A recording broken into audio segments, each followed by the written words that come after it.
विद्यार्थी मित्र नमस्कार. आपल्या ज्ञान मेंटर मिलिंद पाडेवार ह्या यूट्यूब चॅनलमध्ये तुम्हा सर्वांचे पुन्हा एकदा स्वागत करतो. मित्रांनो, आज पुन्हा एक नवीन आणि अतिशय महत्त्वाचा व्हिडिओ तुम्हा सर्वांसाठी घेऊन आलेलो आहे. जो व्हिडिओ आहे डॉक्टर बाबासाहेब आंबेडकर मराठवाडा विद्यापीठ छत्रपती संभाजीनगरच्या PhD एंट्रन्स टेस्ट 2024 संदर्भातला. हो मित्रांनो, दिनांक 1 जुलै 2024 पासून आपण ऑनलाईन पद्धतीने PhD एंट्रन्स टेस्टचे जे काही फॉर्म आहे ते भरत आहोत.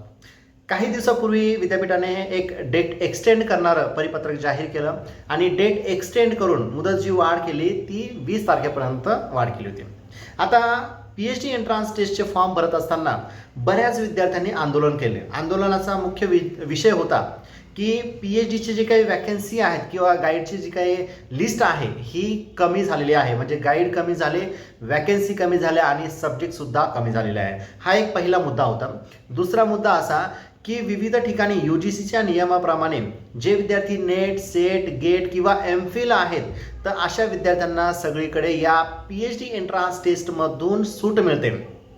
परंतु डॉक्टर बाबासाहेब आंबेडकर मराठवाडा विद्यापीठाने ह्या त्यांच्या ऑर्डिनन्समध्ये सूट दिलेली नव्हती. तर जे विद्यार्थी MPhil, नेट, सेट असतील तर अशा विद्यार्थ्यांना 7 मार्क एक्स्ट्रा देण्यात येणार होते. त्याच पद्धतीने ज्या विद्यार्थ्यांनी MPhil केलेलं आहे आणि पुढे एक्सटेन्शन घेऊन त्यांना PhD करायची आहे तर अशा विद्यार्थ्यांना सुद्धा PhD एंट्रन्स टेस्ट देणं बंधनकारक केलं होतं. आणि त्यामुळेच विद्यार्थ्यांनी आंदोलन उभं केलं आणि त्या आंदोलनाचा परिणाम म्हणून विद्यापीठाला त्यांचा निर्णय मागे घ्यावा लागला आणि गाईडच्या लिस्ट किंवा वॅकन्सी जे आहे त्या एक्सटेंड करणार आहे. वेबसाईटला अजून त्यांनी एक्सटेंड केलेलं नाही किंवा जागा वाढवण्याचं सर्क्युलर त्यांनी अजून पब्लिश केलेलं नाही.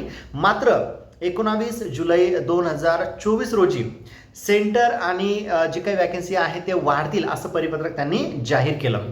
आणि आज दिनांक 26 जुलै 2024 रोजी पुन्हा एक परिपत्रक त्यांनी काढलं आणि पुन्हा डेट एक्सटेंड केले आहे. मित्रांनो, मागच्या एका व्हिडिओमध्ये मी तुम्हाला सांगितलं होतं की जर त्यांनी असं सर्क्युलर पब्लिश केलेलं आहे की ज्याच्यामध्ये वॅकन्सी किंवा सब्जेक्ट लिस्ट किंवा गाईड लिस्ट हे वाढवलं आहे तर कदाचित PhD एंट्रन्स टेस्ट फॉर्म जो काही फॉर्म आहे, ॲप्लिकेशन आहे तर ते ॲप्लिकेशन भरण्याची डेटसुद्धा वाढू शकते.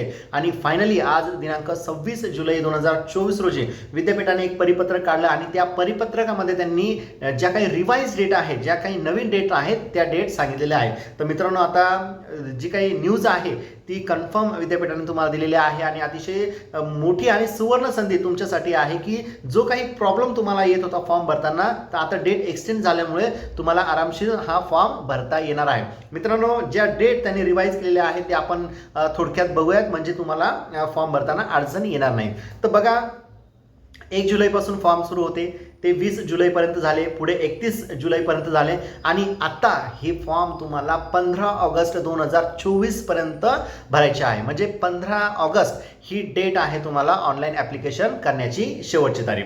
त्याच्यानंतर याच्यामध्ये त्यांनी दुसरं सांगितलेलं आहे की डॉक्युमेंट सबमिशन तुम्हाला करायचं आहे. विद्यापीठामध्ये जो काही तुम्ही फॉर्म भरला आहे त्याची प्रिंट आउट आणि जे काही डॉक्युमेंट तुम्ही स्कॅन करून अपलोड केले होते ते सगळे डॉक्युमेंट सेल्फ अटेस्टेड करून तुम्हाला विद्यापीठाच्या PhD सेक्शनला पाठवायचे आहे. तर त्याची तारीख आहे 20 ऑगस्ट ते 31 ऑगस्ट 2024 पर्यंत.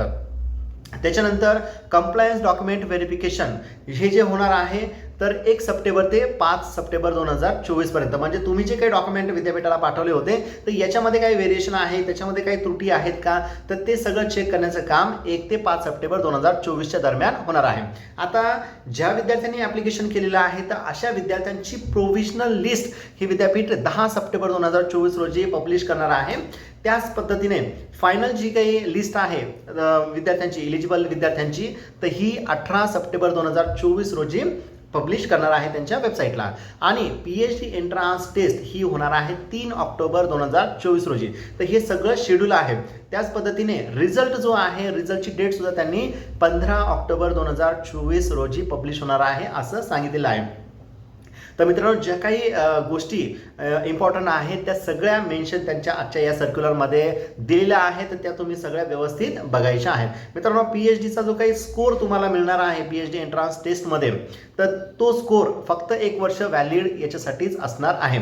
मित्रांनो, जो सर्क्युलर त्यांनी दिलेला आहे की नेट, सेट, गेट आणि MPhil ह्या सगळ्या विद्यार्थ्यांना परीक्षेतून सूट आहे. मात्र त्यांनी फक्त परीक्षेचा फॉर्म भरायचा आहे म्हणजे ॲप्लिकेशन फॉर्म भरायचा आहे आणि डॉक्युमेंट त्यांना पाठवायचे आहे विद्यापीठाला, जेणेकरून तुम्ही ह्या प्रोसेसमध्ये राहणार आहात. ज्यावेळेस PhD एंट्रन्स टेस्ट होईल, विद्यार्थ्यांचा निकाल लागेल, तेव्हा त्या विद्यार्थ्यांचा निकाल आणि तुमची नावं म्हणजे तुम्ही जे काही एक्झामटेड स्टुडंट आहेत तर या सगळ्यांची जी काही एकत्रित लिस्ट आहे ती विद्यापीठ लवकरच पब्लिश करेल आणि त्या पद्धतीने इंटरव्ह्यूची पुढील प्रोसेस होणार आहे. तर मित्रांनो, हा जो काही बदल झालेला आहे तो लक्षात घ्या आणि त्या पद्धतीने परीक्षेच्या तयारीला लागा. मित्रांनो, व्हिडिओ आवडल्यास नक्की लाईक, शेअर आणि चॅनल सबस्क्राईब करायला विसरू नका. धन्यवाद.